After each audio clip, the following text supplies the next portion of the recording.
Back in 2003, future NFL Hall of Famer Darrelle Revis played his final season at Aliquippa High. Once he left, it was time for someone else to take the baton. That someone else was Tommy Campbell, a gifted underclassman who was determined to run as far, if not farther, than Revis. Most of you guys have probably never heard of Tommy Campbell, and that's because he got tripped up along the way. He ends up stumbling and completely wiping out, and the finish line keeps getting further and further away. And lots of people tell him that at this point, there's no point in continuing. The race is over. Despite the fact that he knows he'll get no love for it, no fanfare, he makes the decision that no matter what, he's still gonna finish the race. This is the story of Tommy Campbell, one of the top 3 fastest kids in the entire state of Pennsylvania back in 2005. He was the high school teammate of future NFL Hall of Famer Darrelle Revis. They even won a state championship together back in the day. But Tommy's life took a drastically different turn than his high school teammate, as he lost his scholarship and at his lowest point ended up working as an airport janitor, cleaning up literal crap that flew into Pittsburgh from across the country, mopping floors and cleaning toilets overnight for minimum wage, and then dealing with the stress of it all by smoking a pack of cigarettes a day. Tommy's dream died with that job,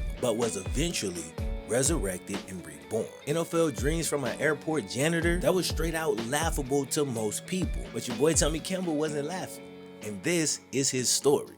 So without further ado, y'all already know what time it is, fellas. Chew the Wayne. Yeah, you'll never know quitter, 'cause I'ma go get her. Alright man, real quick before we jump in, it's time for a word from today's video sponsor, Dr. Squatch. Dr. Squatch has provided another way for men to approach hygiene. They provide these high-performing, all-natural, healthy products, and bro, these joints keep you smelling like a champion. So Dr. Squatch is gonna basically level up your shower game by allowing you to choose your favorite lineup of soaps, hair care, deodorant, and more to make your shower routine efficient, effective, and highly enjoyable. Plus, all of their soaps are made right here in the US using the best ingredients that actual nature has to offer. So when you look at that label, you'll be able to recognize everything that's actually in this soap. That is not the norm with most big soap brands. So I've tried a bunch of these and I really like most of them, but one of my favorites is the spearmint basil. Bro. Like, honestly, man, to me, this just smells like the scent of a cat who got his life together, you know? Like, with this particular scent, it don't matter what car you driving, what you wearing. And it's made from natural oils, man. Olive oil, coconut oil, got some shea butter in here. And like I said, you got shampoo, conditioner, and deodorant as well. So if you want to check it out and smell like a champion, new customers can get 20% off on orders that's $20 or more. Just use my code DSQ-FlemLo and click the link down in the description. Man, shout out to Dr. Squatch for sponsoring yet again. Time to get back to the story. Let's get it. Back in 2003, Tommy Campbell helped his Pennsylvania-based high school football team win a state title. Only a sophomore at the time, Tommy definitely contributed to the win. But Darrelle Revis, 2 years older than Tommy, was actually a senior at the time and did most of the heavy lifting for the squad. Bro, this man had 3 rushing touchdowns, took a punt return back for another touchdown, then returned a blocked field goal attempt for yet another score. That's 5 TDs in a comeback victory. We're talking about a game that ended 32-27. 5 touchdowns, bro, that's all the points. And because it was Revis, he also had an interception.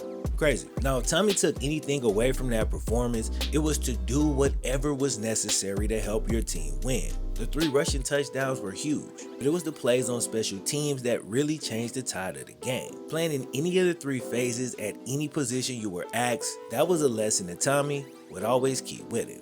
So as historical as Revis' performance may have been, when Tommy became a senior a couple years later, dude set his sights on making a little bit of history of his own. During Tommy's senior season on the football field, he made 26 receptions for 500 yards and 8 touchdowns at wide receiver.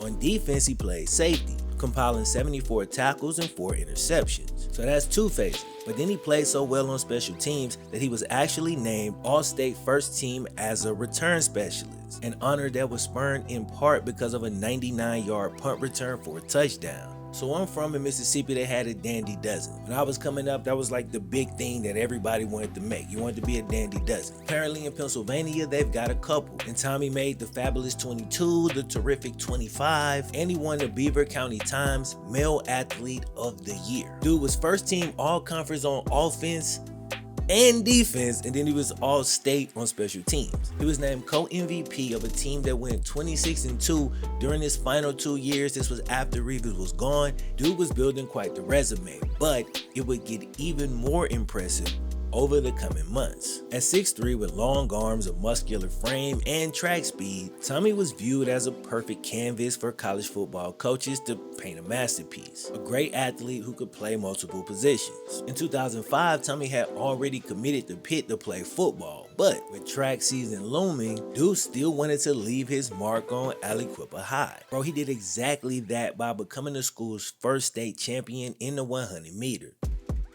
At the 2005 WPIAL Class AA Track and Field Championships, this man won both the 100 meter and the 200 meter races. But he didn't just win, this man set new in-meet record times for both with a 10.69 and a 22.13 respectively. On top of that, he anchored for the first place winning 400 meter relay team and helped the school secure the Class AA Track and Field Championships. Alright, so cool, history made, Mark left on high school, he goes on to college. Now once he got to Pitt, that was a bit of a culture shock for dude. Coming from a smaller town, things were done differently at the university. Now Tommy Campbell was no dummy, but he did lack maturity. His biggest issue was time management, as he got into a bad habit of skipping class, a habit that would slowly snowball over time. And while I only saw it mentioned in a few of the articles that I read through researching this video, Tommy also suffered from narcolepsy, a sleep disorder that's said to cause overwhelming daytime drowsiness, a serious disorder that could last for years or even be a lifelong problem. So I'm sure the condition definitely contributed to Tommy missing so many classes, in addition to showing up late for practice and team meetings at times. That said, Tommy never really used this as a primary excuse, as he admitted to oftentimes skipping out on his meds and basically just not being on top of things. Here's a couple quotes from Tommy. "I was like a lost little boy. I never had a plan. I just thought things were gonna be handed to me. I'm not a bad person.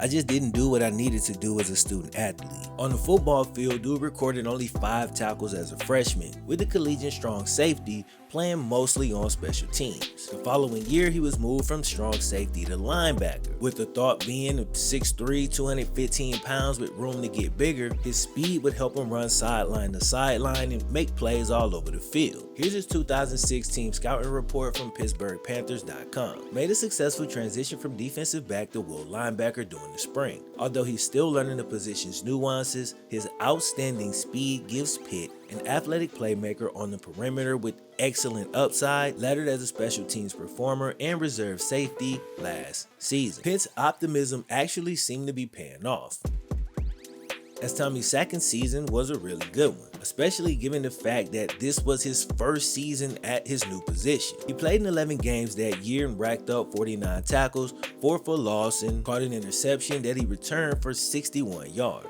Slowly but surely, he was filling out his frame and getting more comfortable with the new position. But that's when that snowball that was building came back to flatten my dude. 2 years of skipping classes had led to multiple suspensions from the team. Missing meetings and showing up late to practices, also not uncommon for Tommy. So the head coach at Pitt set up a meeting with Tommy to give him a final warning. Probably was planning to help him develop a strategy to get on top of things. And as long as the meeting went okay and Tommy just seemed remorseful and planned to do better, he likely walks out of that meeting still a Pittsburgh Panther. But the meeting did not go well. What went wrong, you ask? Well, your boy Tommy skipped the meeting too. He skipped the final meeting, bro. He didn't show up and he didn't even call. The coach had no choice at this point.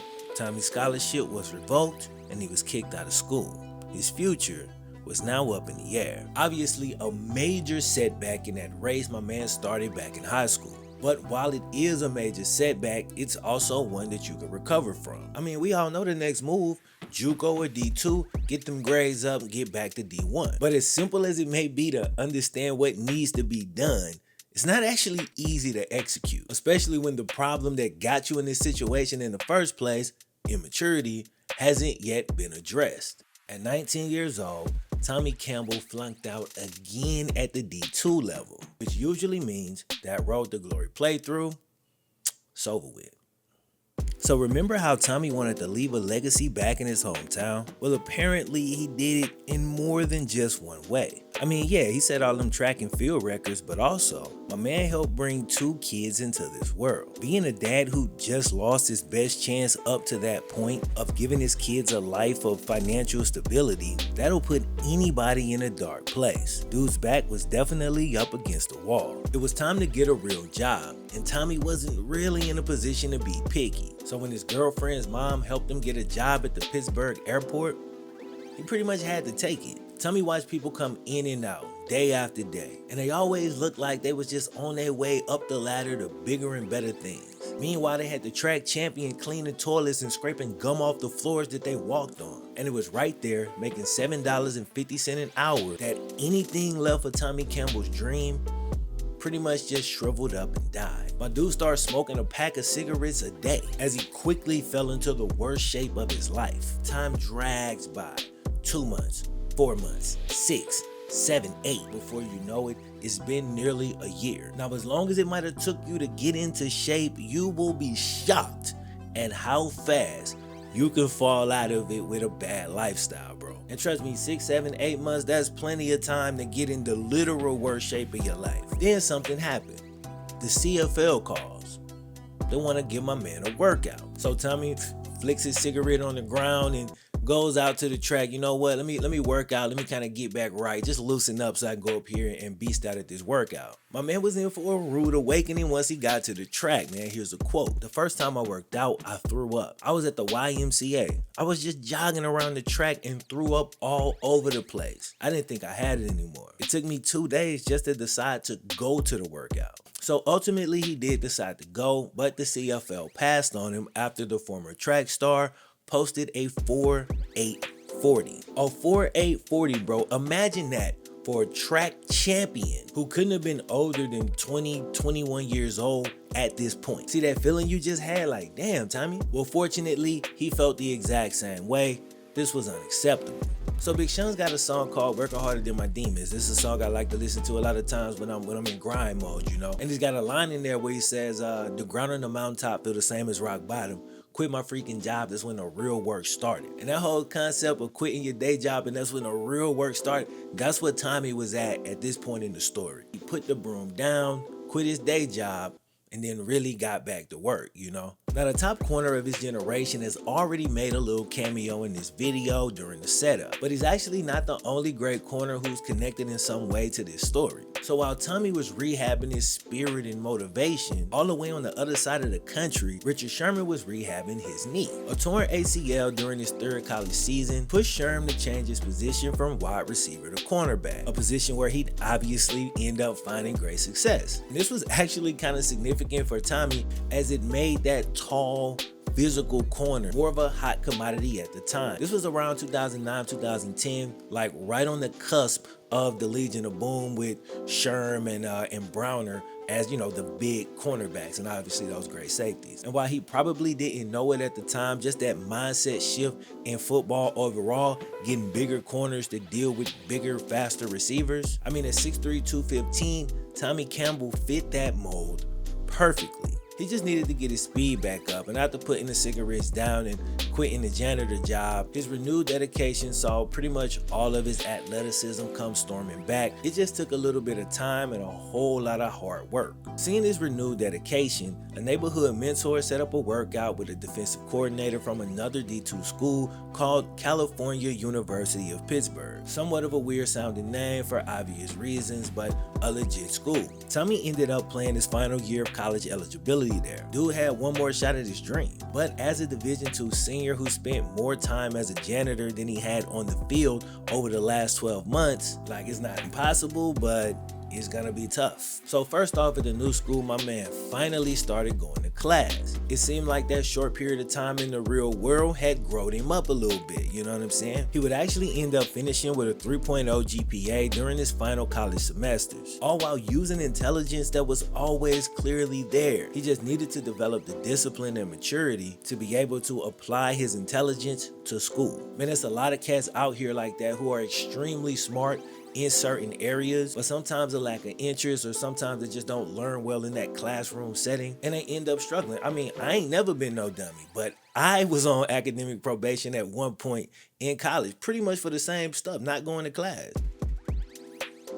On the field, back at the cornerback position, Tommy had a great year and put some good film out there. His speed was back and the size and strength and athleticism was all there. He helped the team to a 10-2 record and a playoff berth. He was then invited to not one but 2 different All-Star games. And while he didn't get an invite to the NFL Combine, the 4.31 he recorded at the Cactus Bowl was still enough to get him major attention from NFL scouts. To be clear, at this point, he was just trying to get his foot in the door. He had no expectations of being drafted. He was more focused on signing with a team as an undrafted free agent following the draft. But during the 2011 NFL Draft, something happened that shocked a lot of people, including Tommy himself, because in the 7th and final round of the draft, the Tennessee Titans selected Tommy Campbell.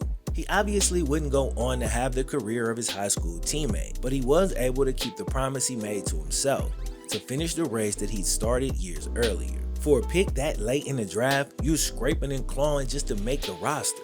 Then when you do make it, you scraping and clawing every day to maintain that spot. If Tommy was gonna stick around in the league for more than a couple of seconds, dude was gonna need to make an impact where he could. Now remember, he learned how valuable special teams could be way back in the 10th grade while watching one of the best to ever do it. All he could do was bide his time and wait on his chance. And in week 3 of his second season in 2012, Tommy got the opportunity he'd been waiting for.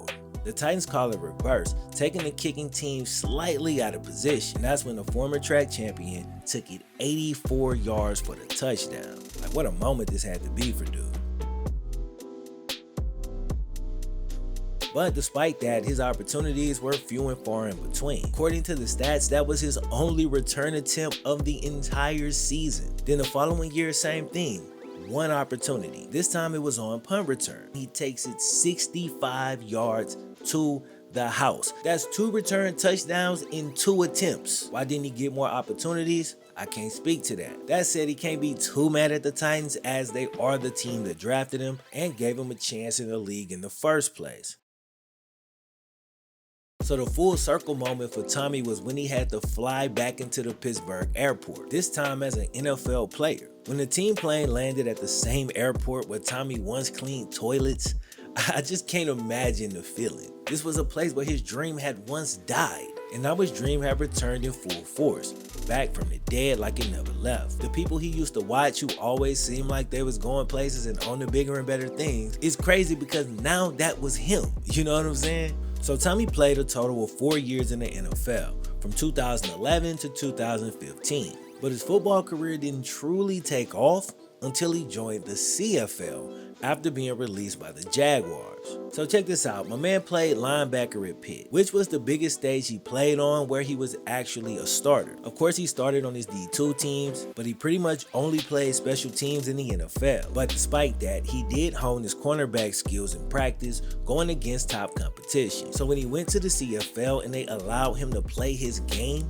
to be out on the field at a much more natural position for him, and there was no class stuff he had to worry about, the man absolutely flourished, making the CFL All-Star team during his very first year in the league. But that offseason, he nearly let the whole thing just slip straight through his grasp. He was actually arrested back in his hometown in connection with the drug deal. So real quick, because there's not a lot of details on this, somebody was thought to be selling drugs out of Tommy's mother's home back in Pennsylvania. And according to the reports, both drugs and large sums of money were found in Tommy's team backpack.